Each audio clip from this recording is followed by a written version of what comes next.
Bonjour, maître avocat Célestin. Bonjour, mon père.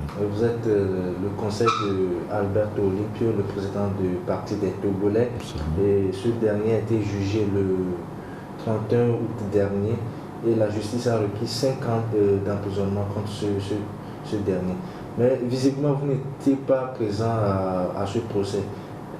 Est-ce normal que quelqu'un soit jugé en l'absence de son avocat? Oui, vous savez, dans une procédure pareille,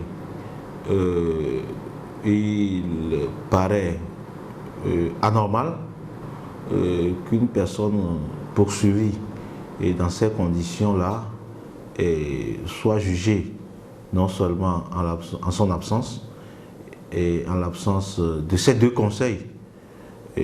Parce que moi, je me suis constitué depuis le début à ses côtés.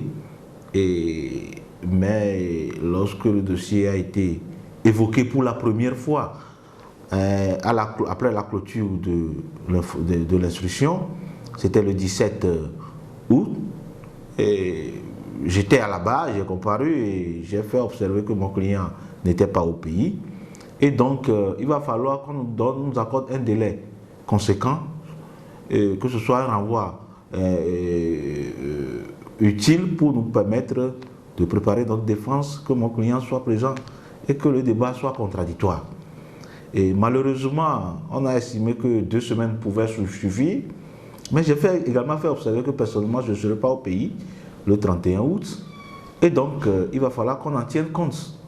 On nous a dit que lorsque cette date adviendra, ils vont en aviser. Mais quand même, j'ai pris des dispositions lorsque j'allais et je devais m'absenter et sortir du pays et j'ai adressé une correspondance à l'ordre des avocats à travers M. le bâtonnier pour l'informer que je serai absent du pays du 21 août au 2 septembre, donc de prendre des dispositions avec les autres confrères pour qu'on ne se pose pas éventuellement à des renvois dans mes dossiers, ce qui se fait habituellement. Et donc, mais il s'est fait que par la force des choses, c'est le bâtonnier qui était mon contradicteur dans le dossier Alberto Olympio et donc malheureusement c'est lui qui a fait retenir ce dossier et qui a plaidé à notre absence parce qu'il y a également Maître Foster du barreau de Paris qui s'est constitué à mes côtés.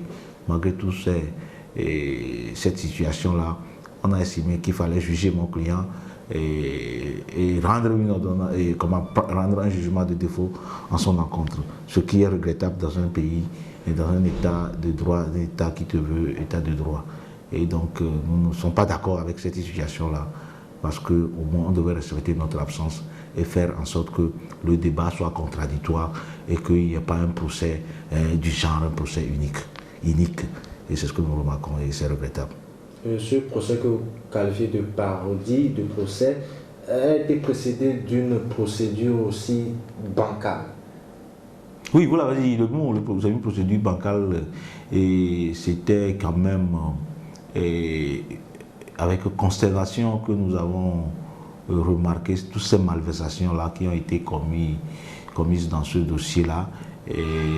Au départ, lorsque mon confrère, mon client, Alberto Olympio a été poursuivi, il a répondu à toutes les convocations, et il a fait ses dépositions, le dossier a évolué, ce dossier c'était en instruction entre les mains du juge d'instruction chargé du 2e cabinet.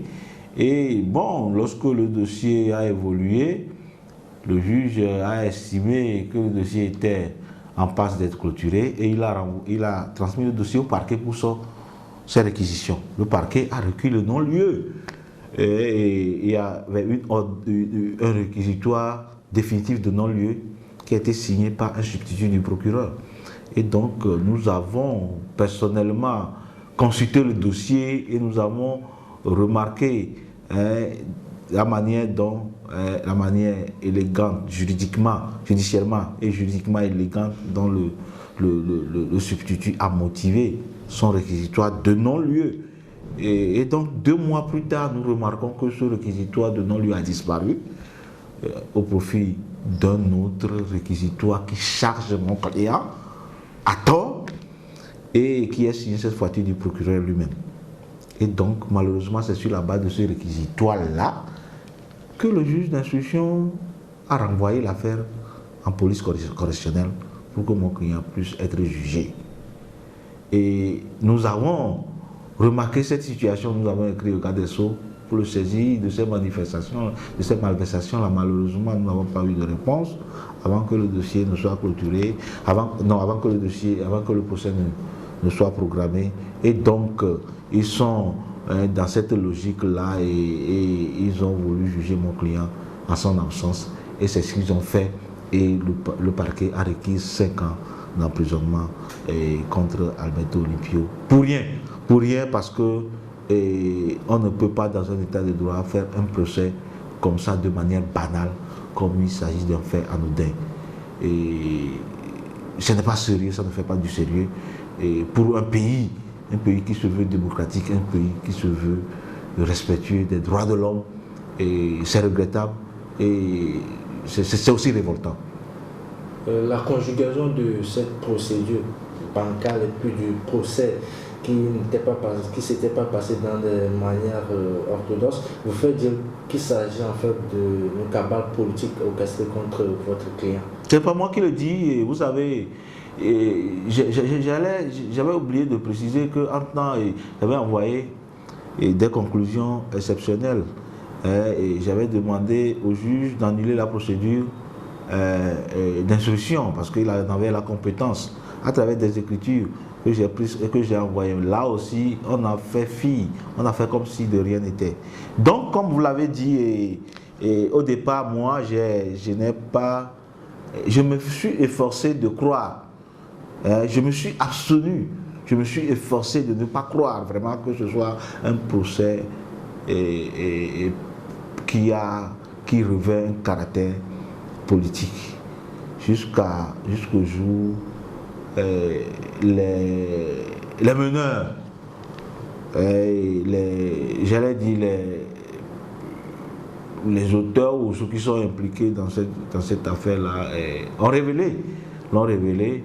Vous vous rappelez, je n'étais pas là, mais le rapport m'a été rendu, m'a été fait, que le ministère public, le représentant du ministère public à ce procès, à la fin de ses réquisitions, a bien dit par rapport à M. Alberto Olympio que c'est ces gens-là qui voudraient être président de la République. Qu'est-ce que ça a à foutre avec une procédure, si cette procédure-là est vraiment une procédure, une procédure qui a une base purement commerciale, purement affaire commerciale. Et si on dit ça comme ça, ça veut dire que c'est un aveu. Et donc, ça confirme ce que d'aucuns disaient, que c'est un procès qui revêt un caractère politique. Et là, je crois que finalement, il faut être d'avis avec ces gens-là, puisque l'aveu en a été fait. Je crois que c'est regrettable que dans un pays, on utilise la justice pour rendre des comptes politiques. On a voulu, parce que dans le temps, on utilisait la violence pour régler ses comptes à des adversaires politiques, mais aujourd'hui, on a voulu utiliser la justice. Et je crois que ce n'est pas normal que les acteurs de la justice se laissent aller à cette bévue-là. Et c'est regrettable, parce que la justice qui doit être le secours, le rempart de tous les citoyens, si cette justice-là se met à traquer les citoyens, c'est un danger pour la République. Et il va falloir que tous les citoyens prennent leurs responsabilités et qu'on mette fin à cette situation-là qui est regrettable et qui risque de faire enfoncer davantage notre pays dans une crise interminable. Et le 21 septembre prochain, votre client sera définitivement situé sur son sort. Quelle sera votre position vis-à-vis de tout ceci? Non, moi je ne sais pas. Ils ont fait un procès sans moi, ils n'ont qu'à rendre la décision sans moi et on avisera. Parce que bon, je crois qu'ils ont estimé nécessaire que notre absence leur permettra de rendre une décision. Mais cette décision ne sera jamais une décision saine. Parce que lorsque vous entendez une seule partie pour rendre une décision, je demande si cette décision-là, ça vaut. Ce qui est évident, c'est que le droit à la défense a été bafoué et donc ce n'est pas un procès juste et équitable qui a été rendu. Donc ils n'ont qu'à rendre leur décision, on avisera. Et on entend d'ici là que vous êtes en train de vous préparer pour saisir les éditions internationales. Non. En tout cas, on avisera parce que pour le moment, nous n'avons pas cette option-là. Mais ce n'est pas exclu. Mais pour le moment, nous n'avons pas ça là dans notre agenda. Quel message avez-vous à l'endroit des acteurs de la justice togolaise? Non, je crois que lorsqu'on dit par principe que la justice doit être indépendante, ça dépendra de chaque acteur, chaque individu, d'affirmer cette indépendance-là. Aujourd'hui, la justice, visiblement, est inféodée par le pouvoir politique.